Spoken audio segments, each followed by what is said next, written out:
యేసయ్య తన చేతుల్లోనికి మనల్ని తీసుకుని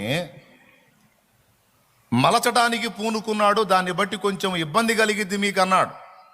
అది ఎందుకు చెప్పాడు ఆ మాట అనేది అర్థం చేసుకుంటే హాయిగా ఉంటుంది మనసుకి. దేవునికి స్తోత్రం. ప్రభా శోధన తప్పదంటున్నావు, సహించగలిగినంతకంటే ఎక్కువ శోధింపబడని అని అంటాం. ఇవన్నీ ఎందుకు ప్రభా అంటే నిన్ను మలచటానికి నాయన అంటాడు. కాబట్టి వచ్చేటప్పుడు మెంటల్గా ప్రిపేర్ అయ్యి రండి అంటాడు, సిద్ధపడి రండి. చెక్కబడటానికే చేతుల్లోకి తీసుకుంటాను. నన్ను వెంబడించాలంటే తప్పదు, మొత్తం లెక్కలు చూసుకొని రండి అంటాడు. ఇందులో కొన్ని ఉండొచ్చు, కొన్ని పోవచ్చు. మనకు కలిగినవి కొన్ని కోల్పోవచ్చు, కొన్ని పోగొట్టుకోవచ్చు. మనకు లేనివి కొన్ని రావచ్చు. పరిస్థితులు ఎలా అయినా మారవచ్చు, ఆయన ఏ విధంగానైనా చేయొచ్చు.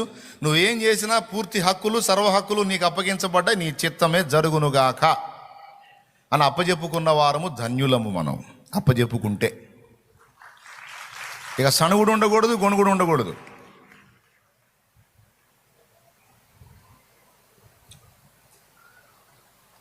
ఎంతమందికి అర్థమైందో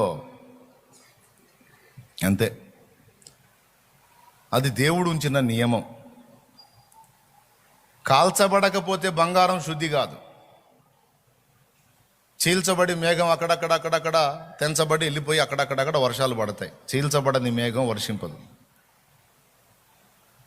చెక్కబడని శిల్పం కాదు, దున్నబడని భూమి పంటనీయలేదు. ఒకటేమో కాల్చబడాలి, ఒకటేమో చీల్చబడాలి, ఒకటేమో చెక్కబడాలి, ఒకటేమో అన్ని గాయాలే.